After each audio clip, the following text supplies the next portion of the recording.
এই মুহূৰ্তত আহি পৰিছে কেইবাটাও বিগ ব্ৰেকিং নিউজ আৰু এনে ধৰণৰ খবৰসমূহ নিতৌ চাবৰ কাৰণে চেনেলটো সাবস্ক্ৰাইব কৰি ভিডিঅ'টোত এটা লাইক কৰি দিব। এই মুহূৰ্তত জনাই আছো এটা গুৰুত্বপূৰ্ণ খবৰ। আমাৰ চৰকাৰ আহিলেই ওয়াকফ সংশোধনী বিধেয়ক ডাষ্টবিনত পেলাই দিম। এইবাৰ বিজেপি চৰকাৰক চ্যালেঞ্জ কৰি এই মন্তব্য কৰিছে আৰজেডিৰ নেতা তেজস্বী যাদৱে। নীতিশ কুমাৰক ব্যৱহাৰ কৰি এই বিল আনিছে বিজেপিয়ে। বিহাৰত কোনো পৰ্যায় কাৰ্যকৰী হ'বলৈ নিদিও বুলি হুংকাৰ দিছে তেজস্বী যাদৱে। সংবিধান উলংঘা কৰি বিজেপিয়ে আনিছে ওয়াকফ সংশোধনী বিধেয়ক। গতিকে এই বিধেয়কখন আমি আমাৰ চৰকাৰ থাকিলে ডাষ্টবিনত পেলাই দিম বুলি বিজেপিক কটাক্ষ কৰি নীতিশ কুমাৰক কটাক্ষ কৰি এই মন্তব্য কৰিছে আৰজেডি নেতা তেজস্বী যাদৱে। किसी भी कीमत पे इस बिल को हम लोग बिहार में लागू नहीं होंगे,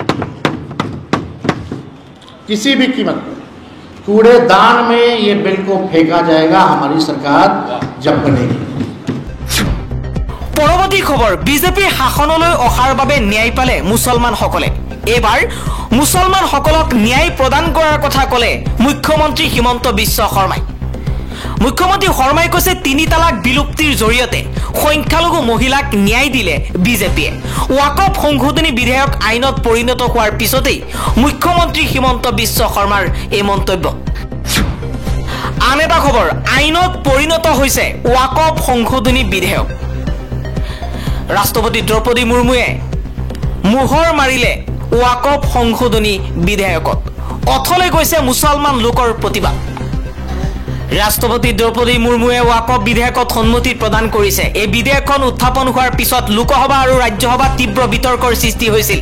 সংসদৰ দুয়োটা সদনত দীঘলীয়া আলোচনাৰ অন্তত বিধেয়কখন গৃহীত হয়। এইবাৰ ওয়াকফ বিধেয়কখনে ৰাষ্ট্ৰপতিৰ অনুমোদন লাভ কৰিছে। জানিব পৰা মতে ৰাষ্ট্ৰপতি দ্ৰৌপদী মুৰ্মুৱে ওয়াকফ বিধেয়কত স্বাক্ষৰ কৰিছে। ফলত বিধেয়কখন আইনত পৰিণত হ'ব। তাৰ লগতে পূৰ্বৰ ওয়াকফ বিধেয়কখনো সলনি হ'ব। কিন্তু সংসদৰ দুয়োটা সদনত কংগ্ৰেছে এই বিভিন্ন বিৰোধী দলৰ সাংসদসকলে বিধেয়কখনৰ বিৰুদ্ধে তীব্ৰ আপত্তি প্ৰকাশ কৰিছে। এই বিধেয়কখনে ভাৰতৰ সংখ্যালঘুসকলৰ অধিকাৰ কাঢ়ি নিব বুলি তেওঁলোকৰ অভিযোগ। বিজেপিয়ে তেওঁলোকৰ ওপৰত ধৰ্মীয় আঘাত দিবলৈ এই আইনখন আনিছিল বুলি মন্তব্য কৰিছে বিৰোধীয়ে।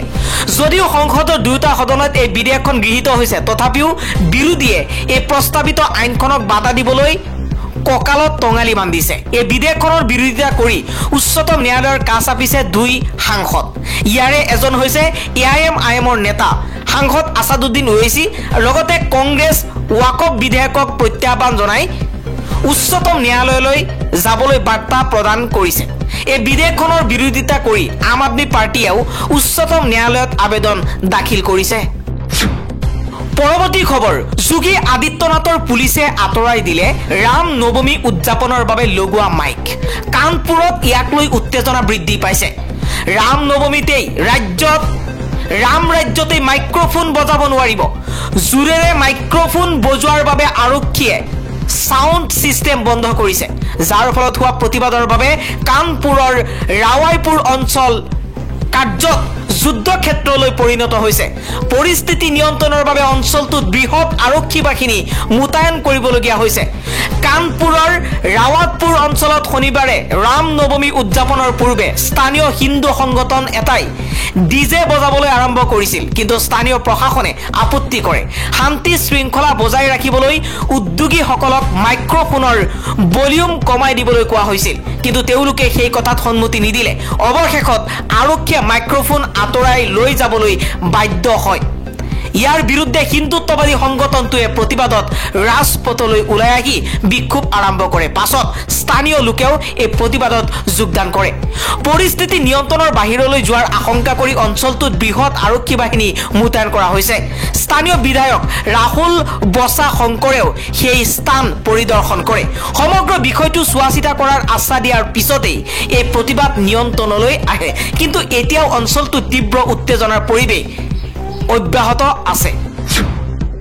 পৰৱৰ্তী খবৰ, ধনাঢ্যৰ দ্বাৰা পৰিচালিত হৈছে আমেৰিকাৰ চৰকাৰ। ট্ৰাম্প এলন মাস্কৰ বিৰুদ্ধে প্ৰতিবাদত নামিল সহস্ৰাধিক আমেৰিকান। 2025 চনৰ 5 এপ্ৰিল শনিবাৰে সমগ্ৰ আমেৰিকাত হাজাৰ হাজাৰ লোকে ৰাষ্ট্ৰপতি ডোনাল্ড ট্ৰাম্প আৰু তেওঁৰ উপদেষ্টা ইলন মাস্কৰ বিৰুদ্ধে প্ৰতিবাদী কাৰ্যসূচী ৰূপায়ণ কৰিছে। প্ৰতিবাদকাৰীসকলে চৰকাৰৰ নীতিৰ প্ৰতি ব্যাপক অসন্তুষ্টি প্ৰতিফলিত কৰিছে। ৱাশ্বিংটন ডিচিৰ নেশ্যনেল মলৰ পৰা আৰম্ভ কৰি নিউয়ৰ্ক আৰু লছ এঞ্জেলছৰ দৰে চহৰৰ মাজ মজিয়ালৈকে 50খন ৰাজ্যতে 12শৰো অধিক বিক্ষোভ অনুষ্ঠিত হৈছে, যিটো নাগৰিক অধিকাৰৰ সমৰ্থক শ্ৰমিক সংঘ আৰু LGBTQ+ কৰ্মীকে ধৰি 150টাতকৈও অধিক গোটে আয়োজন কৰে। ট্ৰাম্পৰ আগ্ৰাহী চৰকাৰী কৰ্মচাৰীৰ সংখ্যা হ্ৰাস, গণছুটি বিতৰণ, স্বাস্থ্য সেৱা আৰু তৃতীয় লিংগৰ অধিকাৰ কৰ্তন আদিক লক্ষ্য কৰি প্ৰতিবাদ সাব্যস্ত কৰা হৈছিল আৰু চৰকাৰী দক্ষতা বিভাগৰ মাস্কৰ নেতৃত্বই সংস্থাসমূহ বন্ধ কৰা আৰু ফেডাৰেল চাকৰি কৰ্তনৰ বাবে বিশেষ বিক্ষোভ সৃষ্টি হৈছিল। আন এটা খবৰ, দেশত একক নাগৰিক সংহিতাৰ প্ৰয়োজন, কেন্দ্ৰক আইন আনিবলৈ উচ্চ ন্যায়ালয়ৰ প্ৰস্তাৱ। বিজেপি শাসিত ৰাজ্যসমূহত ইউনিফৰ্ম চিভিল কোড ৰূপায়ণক লৈ সৃষ্টি হোৱা বিতৰ্কৰ মাজতে কৰ্ণাটক উচ্চ ন্যায়ালয়ে এক বৃহৎ পৰ্যবেক্ষণ কৰিছে। এটা গোচৰৰ ৰায়দানৰ সময়ত উচ্চ ন্যায়ালয়ে কেন্দ্ৰ আৰু ৰাজ্যক ইউনিফৰ্ম চিভিল কোড প্ৰণয়নৰ প্ৰস্তাৱ আগবঢ়ায়। আদালতে লক্ষ্য কৰিছে যে এই আইনখনেহে সংবিধানৰ 14 নম্বৰ অনুচ্ছেদৰ মূল উদ্দেশ্য কাৰ্যকৰী কৰিব পাৰিব। এগৰাকী মুছলমান মহিলাৰ সম্পত্তি বিতৰণৰ বিবাদৰ ওপৰত ৰায়দান কৰাৰ সময়তে আদালতে মুছলমান ব্যক্তিগত আইনৰ বিৰুদ্ধে মাত মাতিছিল।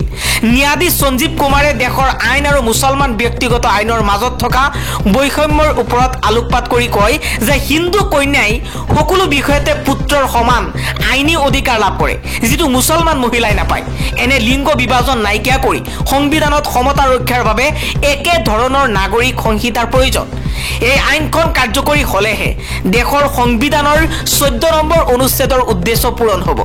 দেশৰ ধৰ্মৰ ওপৰত ভিত্তি কৰি নাৰীৰ বিৰুদ্ধে বৈষম্য কৰাৰ কুপ্ৰৱণতাৰ অন্ত পৰিব। কেৱল সেয়াই নহয়, এই গোচৰত ৰায়দান দিওঁতে আদালতে উল্লেখ কৰিছে যে আদালতে লিখিত প্ৰস্তাৱ আগবঢ়াব যাতে কেন্দ্ৰীয় চৰকাৰ আৰু ৰাজ্য চৰকাৰে তৎক্ষণাত ইউনিফৰ্ম চিভিল কোড আইন প্ৰণয়নৰ চেষ্টা কৰে।